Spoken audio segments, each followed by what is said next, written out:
All right. So on this week's Roundtable Talk, we bring in our first guest, JohnMiddlekauff, who is a former Philadelphia Eagles scout and currently the host of the Three and Out podcast on the Herd Podcast Network, which you can find in the Apple Podcast app, amongst other places.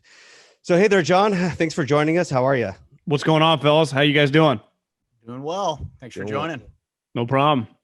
So I want to gain a little insight into you and your background and your life for myself and for our listeners. And can you just please tell us a little bit about like how you became an NFL scout and what the day-to-day in the life of an NFL scout is like? Yeah, I mean, I'm from the Sacramento area, grew up in Davis, and then I went to Cal Poly, and I started working with the football program, the athletic program when I was going to school there. I was just a business major, didn't quite, like a lot of college kids, didn't quite know what I wanted to do. I mean, I really wanted to work in sports, but I didn't know anyone in pro sports. I didn't know what to do. So I just kind of got involved with the athletic program. One thing led to another. I started working with the football program. I got an internship my senior year with the Kansas City Chiefs, but it was in like sales. So I went out there for like a quarter of school, just kind of worked. And then from there, I got a job with Fresno State football once I graduated.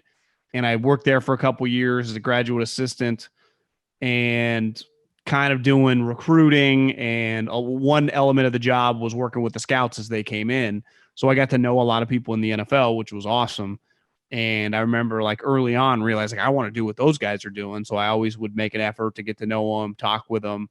And I was a big part of the process. Like they would kind of use me as like when you're a scout, you use anyone that gives you information. I'd tell them whatever they wanted to hear, even though, I mean, it really wasn't like that much juicy stuff in our program or anything, but it was cool. And then eventually you're kind of, when you're a graduate assistant, what they do is they send you to graduate school. So I took like some dumb, it was like a sports management MBA type deal. It didn't mean anything, to get a graduate school degree because that's how they paid me, like a scholarship, like the players. Oh, so they gave me like, they pay for my tuition. They gave me like $1,000 a month for room and board.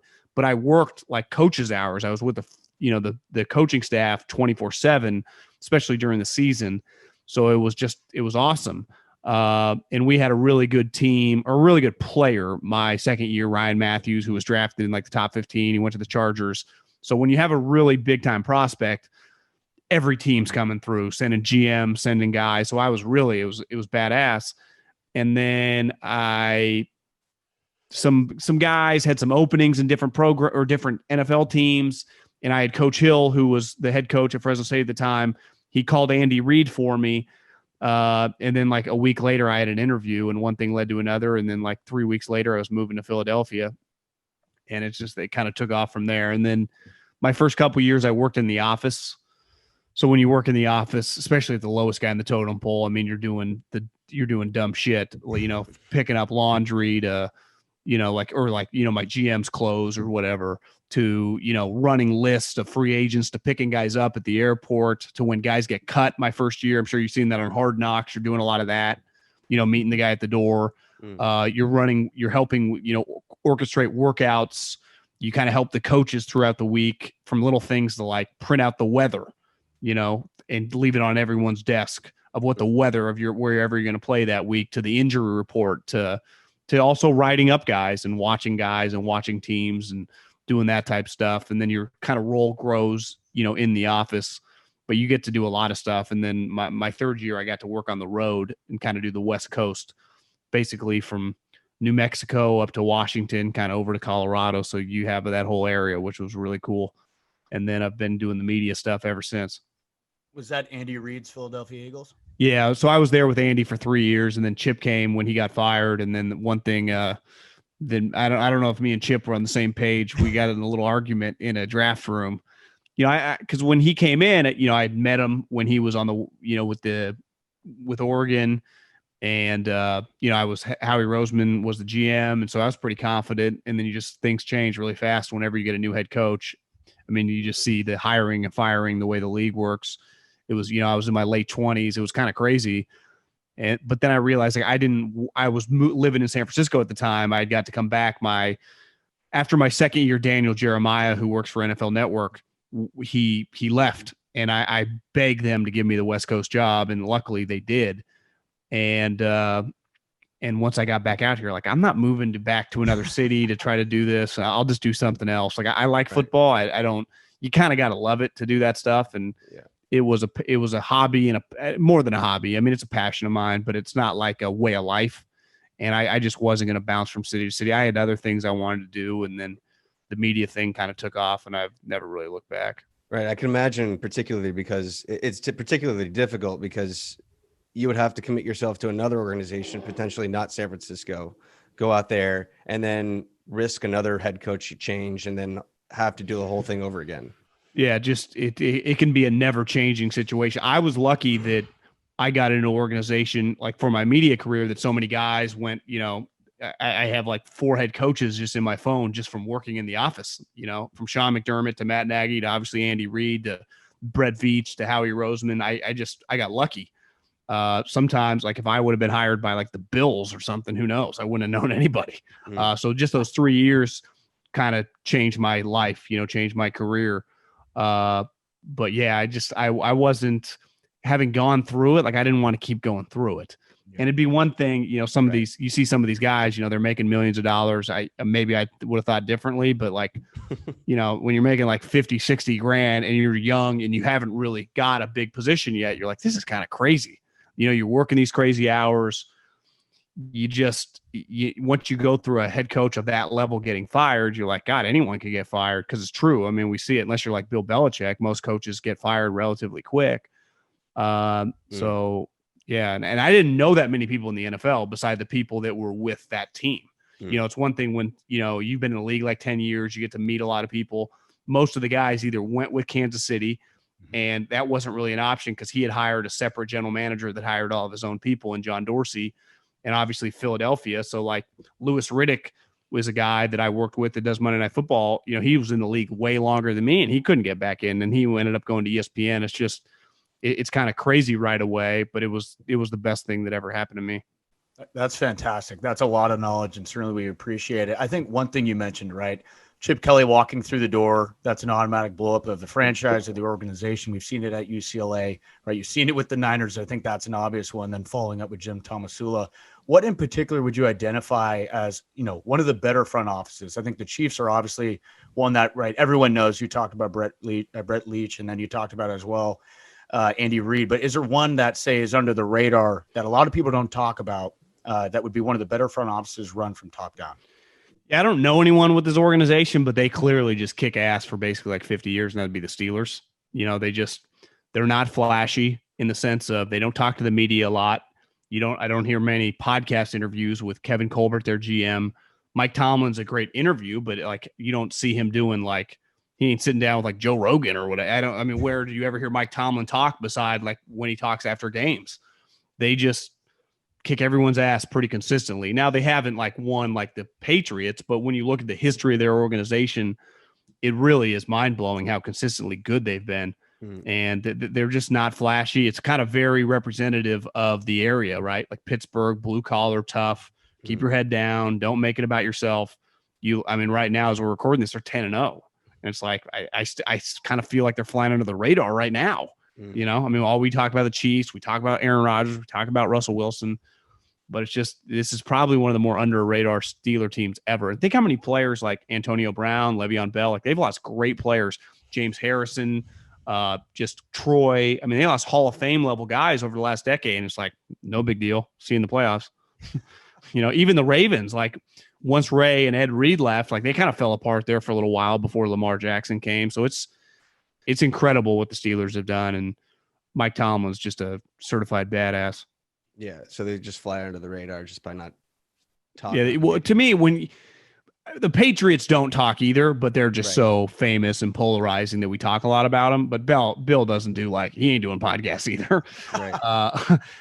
Just a lot of guys, I don't blame them. Like if I was Pete Carroll, John Schneider, Howie, like they just talk. That'd be my personality. But some of these guys, like they're not that into it. They like football more than the media stuff, and the team speaks for itself. Yeah. And it's pretty rare, and some organizations want, like with the Niners, with John Lynch, they want him to talk because he's cool. He's a former player. He's smart. He's people want to hear what he has to say. So it's like the Steelers, like that's not really their MO, right? It's definitely not. Robert Kraft would talk, but Bill doesn't want to. And Bill, he empowers Bill. It's probably the most empowered coach in the history of pro sports in the modern times, like maybe in the 70s and 80s back, when you'd have a Pat Riley or whatever. But in this day and age with the internet, most coaches even have to do a little bit what the owner says. Like Bill does whatever he wants. And it's right. He's think how much money he's made Robert Kraft the last 2 decades, like billions of dollars. You say the Steelers didn't have the success like the Patriots, but that's also in part because they had to play the Patriots. Yeah, the Patriots beat them a lot over the years in the playoffs. And success, I guess, leads to more success too. So it's probably like Phil Mickelson and Tiger Woods. Like, is Phil Mickelson, without Tiger Woods, he probably wins like 12 majors. Like without the Patriots, the Steelers might have 4 Super Bowls the last 2 decades, right? Instead of 2. Right. So it's like, but everyone looks at them like a success, but also what could have been. Well, part of what could have been is when you run into the greatest dynasty, we will never, ever see probably not even Mahomes, 20 years of Brady and Belichick, 9 Super Bowls, 6 victories. Like I saw last night on Monday Night Football. I'd never even thought about it, but it makes sense. They're like, you know what, Tom Brady, he's never been a wild card because he's only won the division. He's never even been a wild card. He's made the playoffs like 18 times, never been a wild card. Like that is insane. It's okay to be a wild card. Like the Giants won a Super Bowl with a wild card. He's never even been a wild card. He will be this year, but yeah. Well, that's cool. I mean, I think I really am interested in like the game underneath the game. That's why I find like shows like Inside the NFL kind of interesting. So I want to get your perspective, like as a scout, how would you kind of grade the certain qualities in a quarterback? I'd say it's changed a lot over my time doing this and just kind of seeing the entire league at a different view and watching just so many press conferences and talking to quarterbacks. You need the base level of skills, which I think most players in the NFL have, right? The arm talent, the athleticism, the ability to understand like the football IQ. But I think there are some innate things of like toughness with a quarterback is really, really big. Being a teammate. When I say being a teammate, I don't mean just hanging out with your teammates. I mean like part of being a teammate as a quarterback is you kind of are the lead dog. Like everyone's looking at you in the huddle. When shit goes good or bad, it's all on you. And it's just a rare, like the one thing you see with Tom, he's like one of the greatest teammates ever. Clearly Russell Wilson, people like playing with him a lot. Mahomes, he feels like he's beloved by his teammates.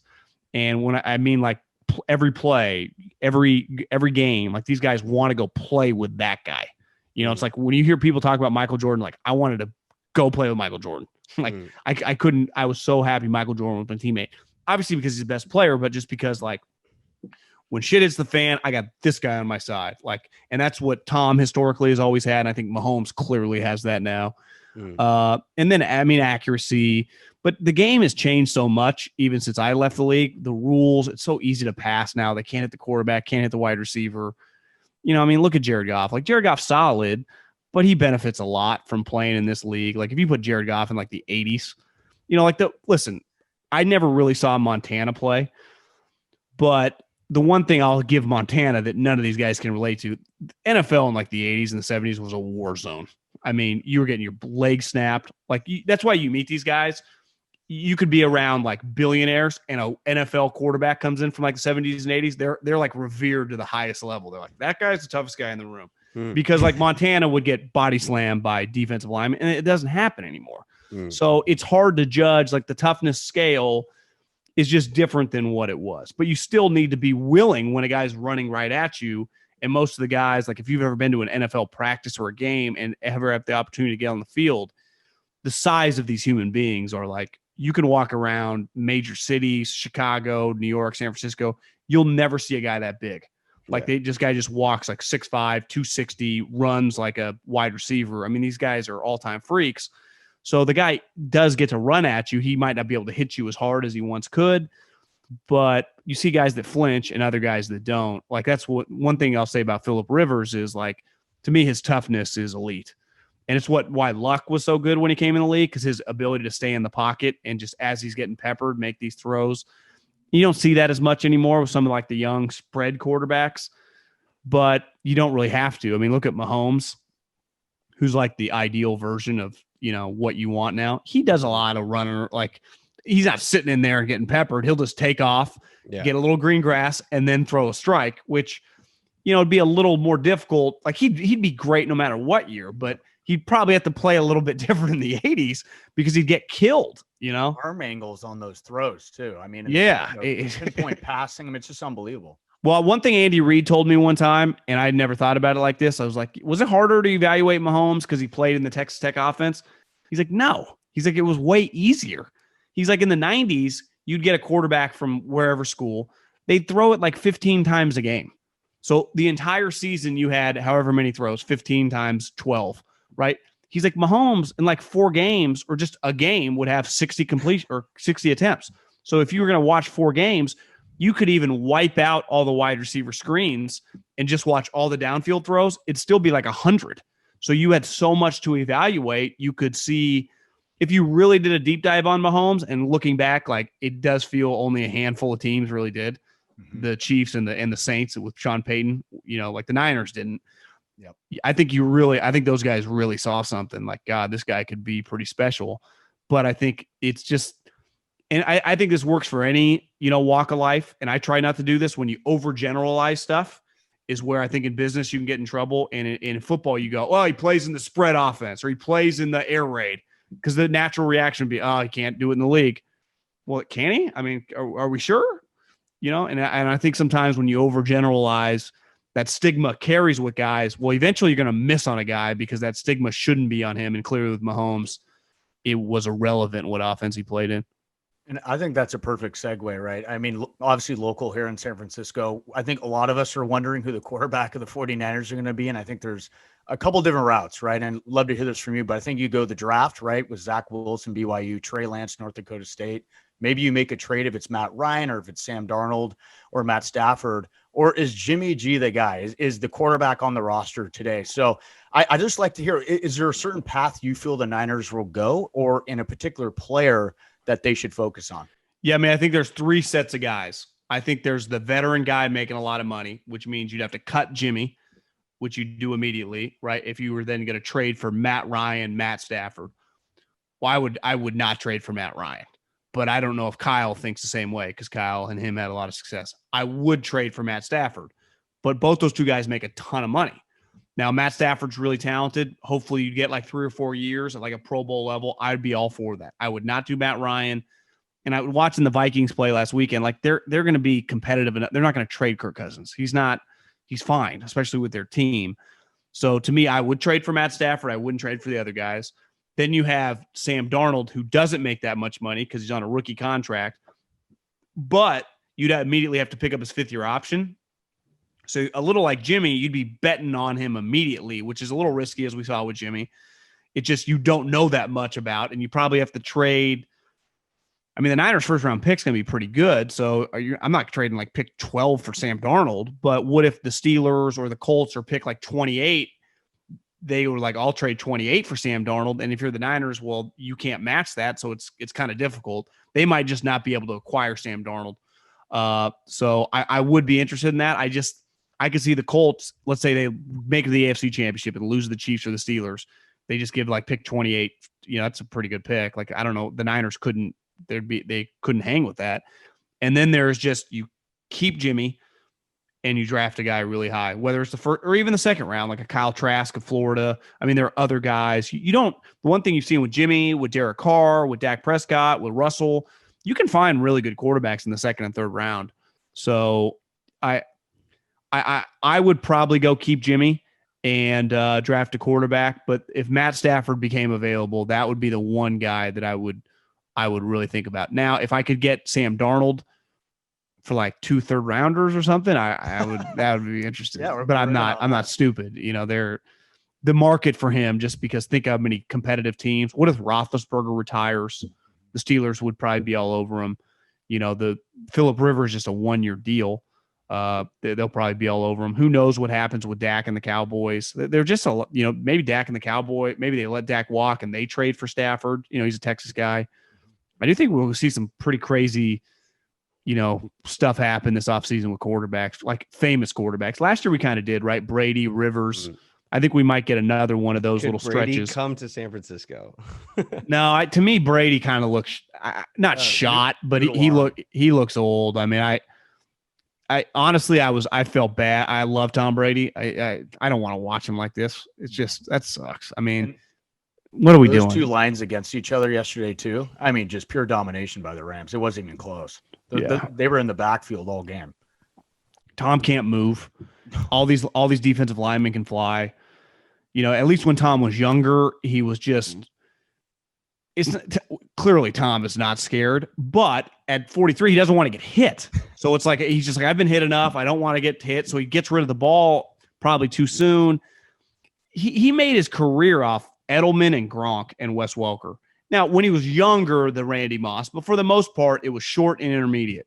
Well, Mike Evans and Chris Godwin and even AB, they are down the field threats. They don't really fit with them, especially if their offensive line sucks. So it's a weird spot. It's not like Willie Mays with the Mets, but I bet it gets remembered like in 10 years, 20 years. Like, God, remember when Tom Brady played for the Bucks? It'll just come off the tongue a little weird.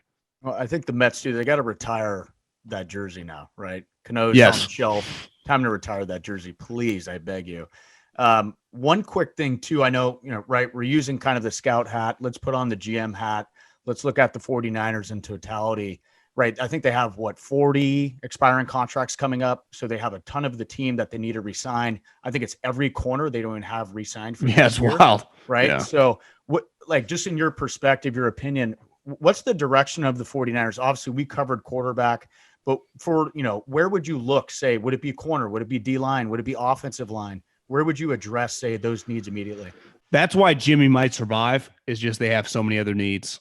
And it's just, they might say, well, we get some healthy guys back and we could make another run next year, like with Bosa coming back, re-sign a couple of these corners, use the draft pick, on an offensive lineman or a sweet DB and just try to make another run. Because Jimmy this year was really bad, but last year was good. It just was. Like Jimmy was fine. You could win with Jimmy. So I think you can talk yourself into both. I don't know what the cap's going to be. If it goes down, it makes it really difficult.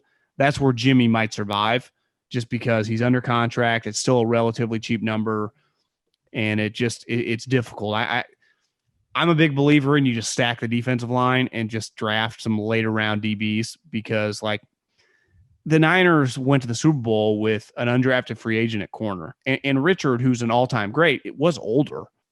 So I think I would just invest D-line, O-line, especially they have like they have Deebo Samuel, who's sweet, Kittle, who's got a broken foot, but it honestly might work out like Steph Curry on the Warriors last year. It might help him lose, because if Kittle was around, maybe they'd win a couple games down the stretch with Mullins, but without Kittle, they're just going to be terrible.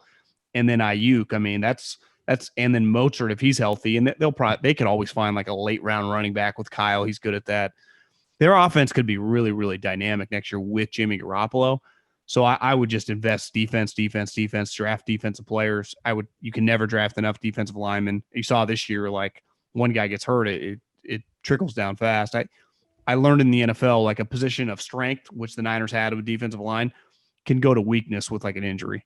And in football, more than the other sports, guys get hurt so much. So I would just invest in defense. And that's what makes Kyle unique. And I always saw this with Andy Reid, like even he's confident enough that he can coach guys up. Like he'll put the money in the defensive line and he'll get blue chip guys on defense because he knows, like, yeah, give me a mid-round wide receiver, I'll make him Kendrick Bourne. Give me Jimmy Garoppolo and I'll coach him up. Mm-hmm. But you can Javon Kinlaw at 6'6", 320 with arms that hang down to the ground. You're not going to find that guy in the third round. So you gotta do it. I mean, Buckner's a stud. I mean, he's a badass. Mm-hmm. But the reality is, and I think Belichick set the blueprint, right? Like you kind of have to always be churning your roster. It's just they turn Kinlaw into like 4 players and 2 first-round picks. So whether they turn out to be good, like we know Ayuk's good, Kinlaw has got a ways to go, but it was the right thing to do, like building your business. And that's the hard part about football, right? you talk about it like the games on Sunday, but also you have the John Lynch's and Parags that view it like a business, view it like assets, view it like whose contract's up, what can we get for this player? And it's a hard balance. It's the shitty part of the league, and you just can't keep everybody, especially once you have a quarterback that makes decent sized chunk of change. Absolutely. I think that rolls right into the next question here. Obviously, we're in the COVID season of 2020, right? Rosters are obviously much bigger for various reasons. You have the injuries, right? We probably didn't have a lot of training camp, and that's the reason behind it, because we're having a lot of these high ankle sprains and then soft tissue injuries. So now we have the game coming up on Thursday night, right? Primetime TV. For those who are still up, right? Not hitting the tryptophan quite yet. If you're like me, I'm Scotch, leave the wine, on the table. But with that being said, the Ravens and Steelers game, right? So what just came out, like the huge COVID breakout. But what's funny is that, we're hearing as of today that it might be postponed. But if we look back in week 9, right? 49ers versus Green Bay. One day before, they lose Trent Williams, they lose Bourne, they lose Ayuk, and still have to play that game. So how should the NFL handle the COVID situation with this? Is it very much like a tough luck play the game, or do they postpone it? Well, I think it's different because all these games this year, this is not normal football, right? There are no fans. Guys are missing games that are healthy. I mean, if you're contract tracing, you're not allowed to play, even if you're testing negative. All these games are about money. And the Thursday night game, that Niner game, like they wanted a game on Thursday night. The difference in this game, why I still think as of recording this, I'd say it's in some jeopardy. They have 2 other games. So that you still get multiple inventory for the league that day. Now it sucks. This game by far is the best game, right? Yes. Yes. Could they take like the Cowboy game or take another game? This is the one game. If you told me, would you rather have 2 games and not this game, or just one game and it'd be this game and not the other 2 games? We'd all pick just Steelers Ravens. That's where I think the game has changed, is that they can still make a bunch of money on Thursday and then push this back till Sunday, because it just is the Niners got screwed that game, but it was a standalone game. I'll actually be a little surprised if this game gets played, but will it's 3 hard. days make that big of a difference? Well, but if those guys test negative, they're back, J.K. Dobbins and Mark Ingram. I think it was like the Ravens starting backfield, and Brandon Williams, I think their nose tackle. Those guys might be able to play on Sunday. Yep. So, there were false positives, right, for the Niners with Kendrick Bourne, right? Yeah. I mean, it was bad, but it is what it is. I mean, this is why I think I saw earlier this year, one of the guys for Ted Johnson, I think he was a former Patriot player, said that he had heard that Belichick thought this season was a joke. And I think a lot of people are like, oh, sour grapes, No, I think Bill's right. This season is kind of a joke. Now, whoever wins the season is going to be the legitimate champ. But this is not normal. Like, look at college football. Games are getting postponed and canceled left and right. I saw Wisconsin, their game was just canceled. They're ineligible for the Big 12 or the Big 10 championship. Northwestern is in for sure. It's like, this is just, it's not, it is what it is. I mean, and I think the whole point of this year was to get everyone paid.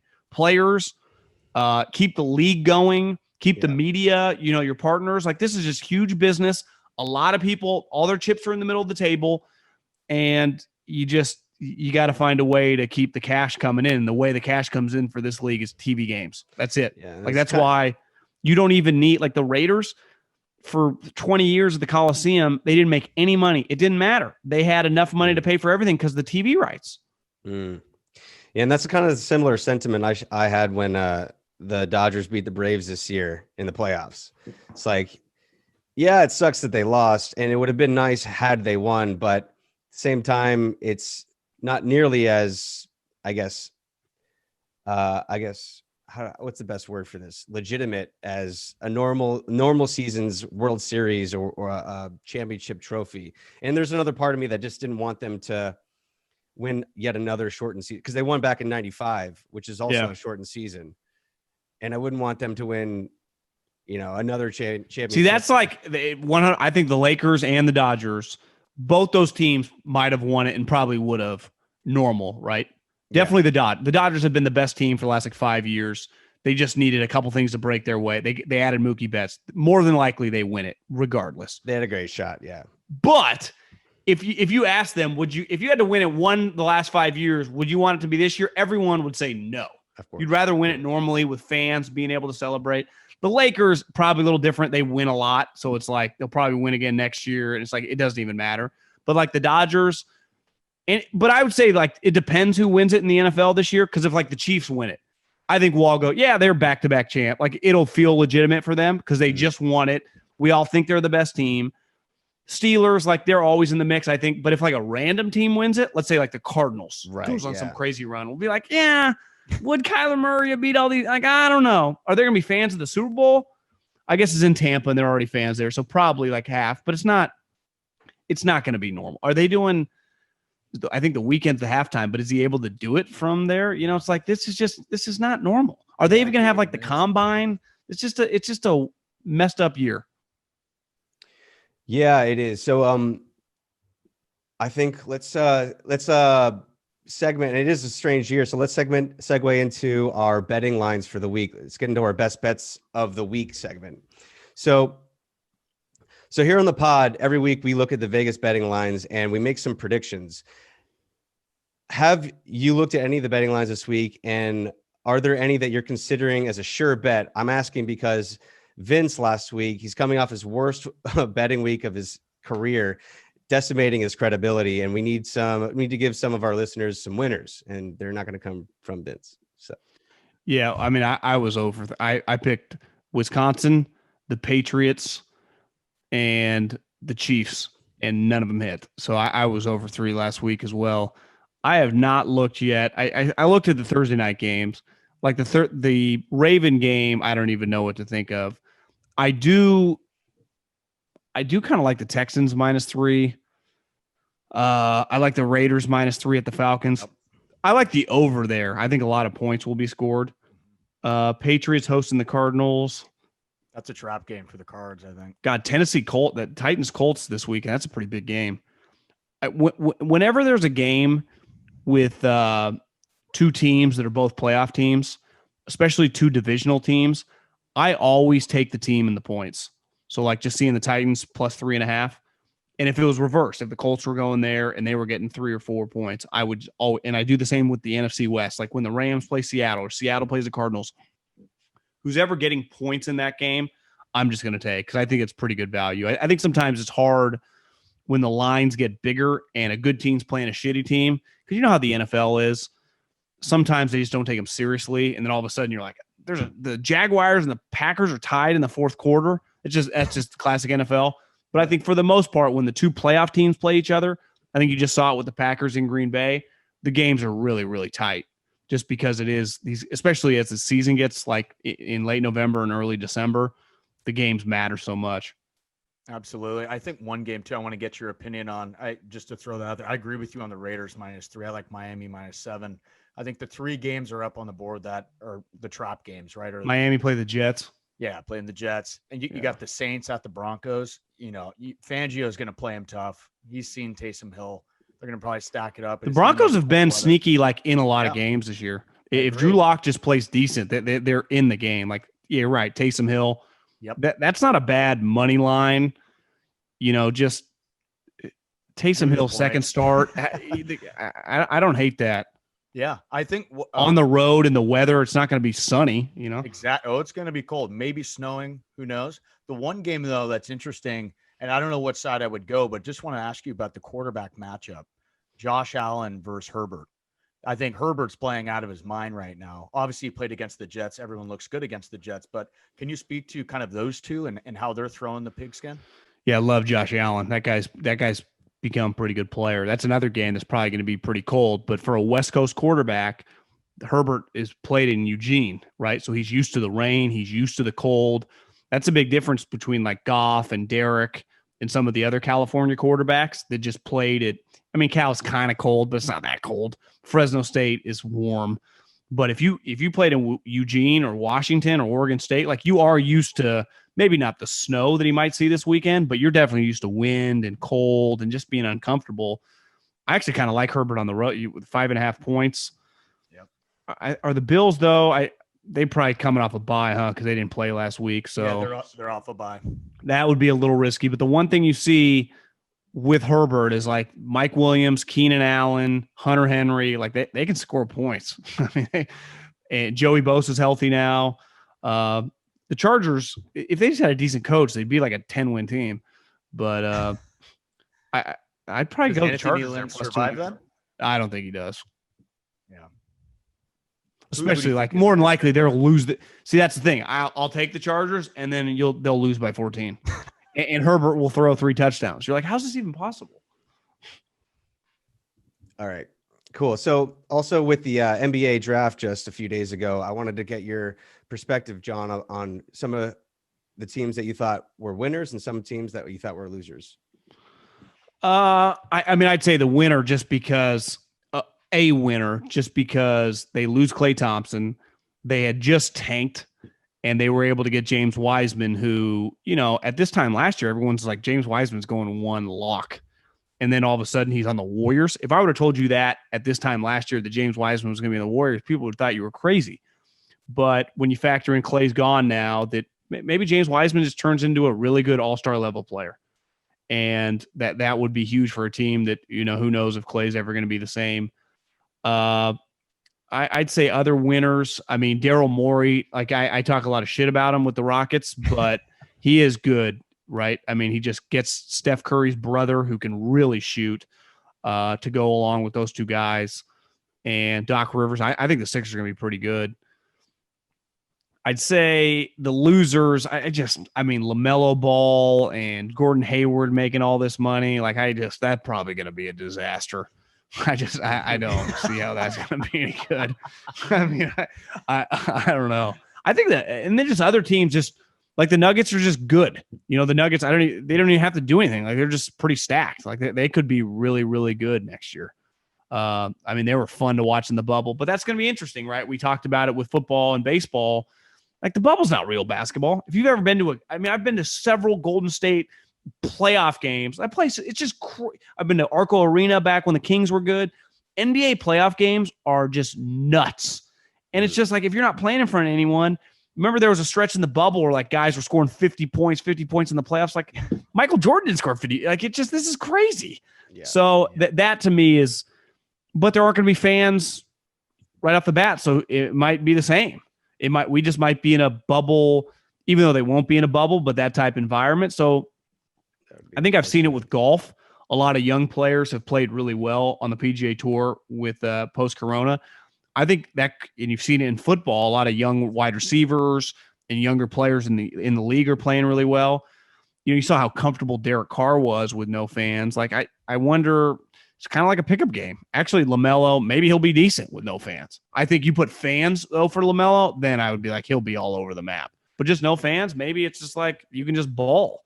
And all those guys in the league are just such freaks that who knows? Maybe it's just more of a free-for-all. Because I do think when the fans are there and they're chanting defense, if these places are empty, like it probably would look like I went to watch a pickup game down the street from my house, but it's just with NBA guys. Yeah. Just not much defense. Because now defense doesn't get played in pickup games. And there really wasn't that much defense getting played in the bubble. So if you're telling me no fans at all these places, guys like Steph Curry should just be able to go nuts. Like Harden's going to kill it.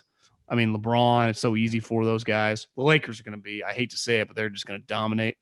Do you think we're going to get the LeVar Michael Jordan one-on-one? I do think there'll be, whenever fans can come back, it'll be probably pretty cool. Like he'll have LeVar sitting next to him. Like that'll go viral. Those 2 guys.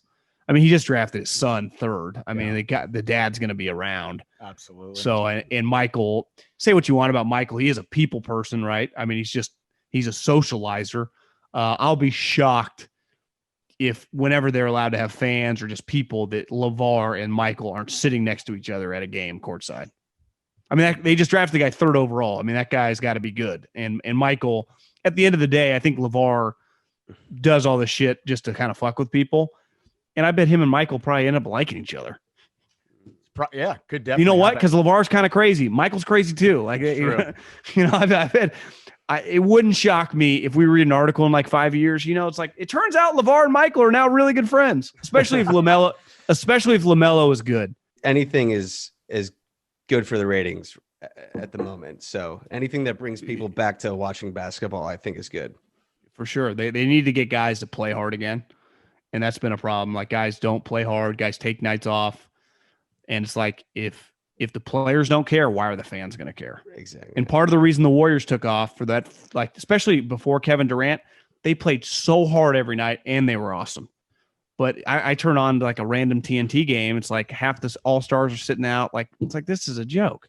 That's the one thing football has, right?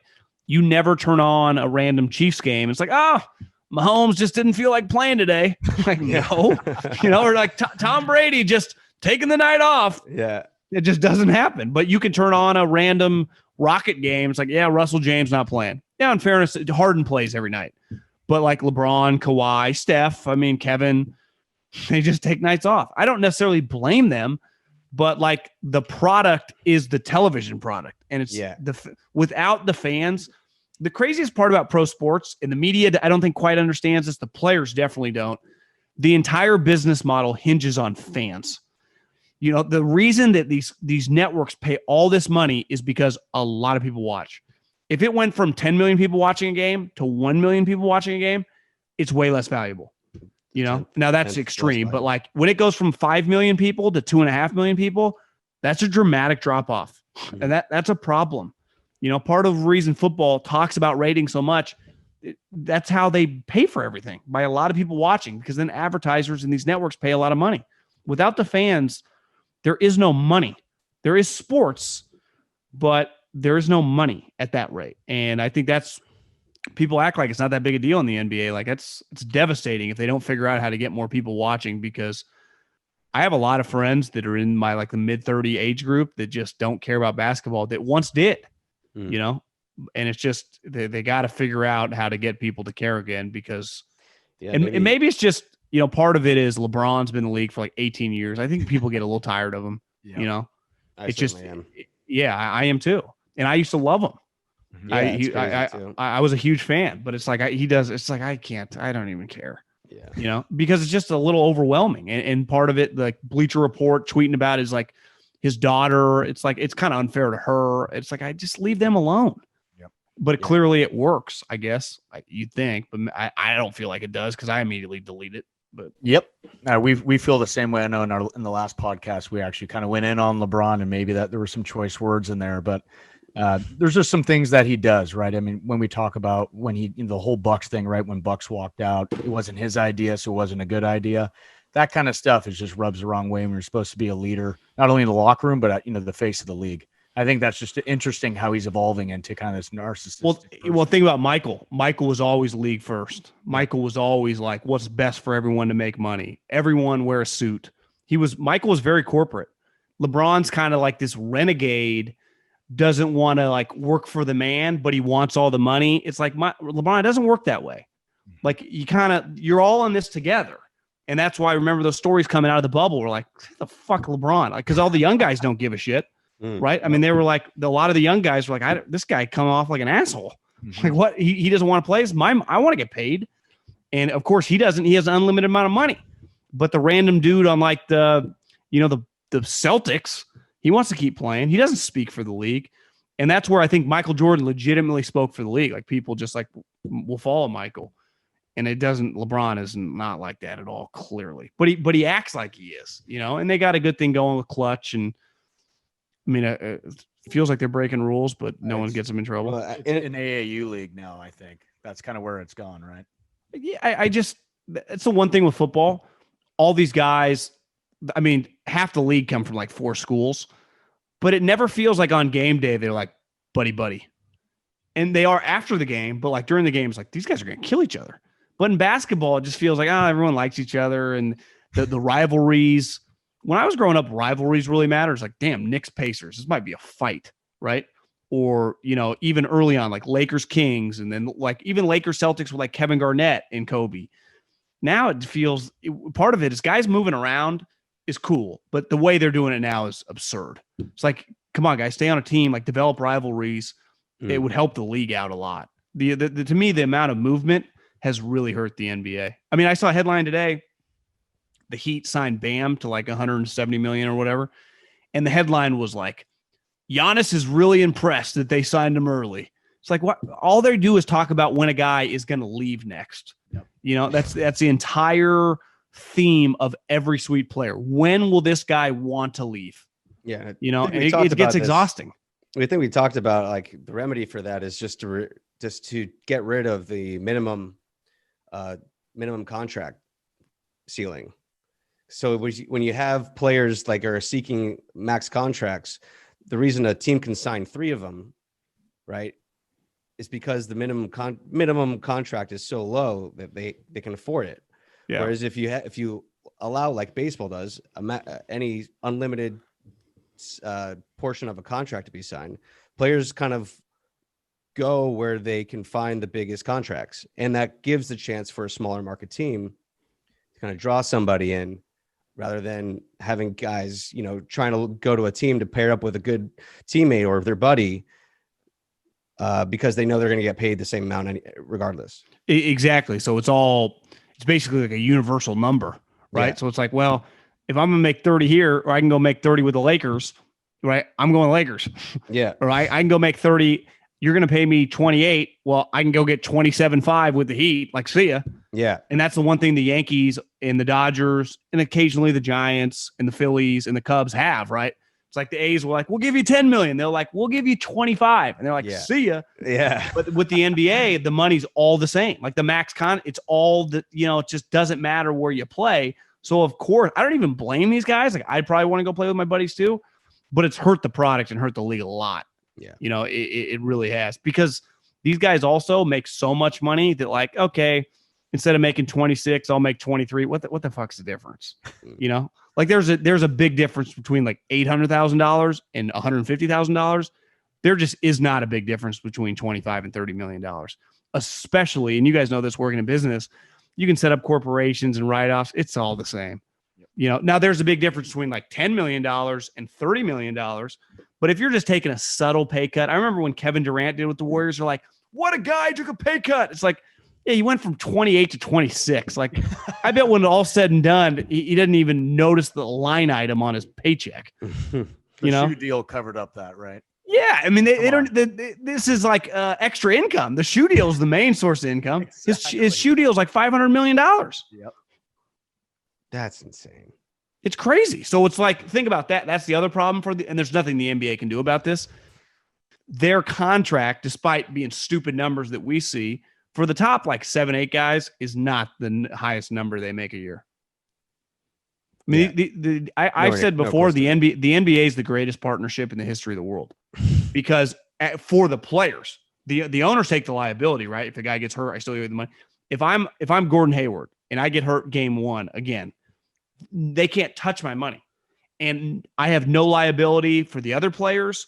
If dude in the arena jumps off the top row and kills himself, not my problem. I just go home. They have no liability, but they're revenue partners. It's the best business. Find me a better business partnership. They're like, yeah, they can't sue the guy. Like he just gets paid. Yeah, and even if he gets hurt, it doesn't. And you'd be like, well, what if he gets injured? Well, who cares? Once the contract's signed, it doesn't even, whether he plays or not. It does not matter. Yeah.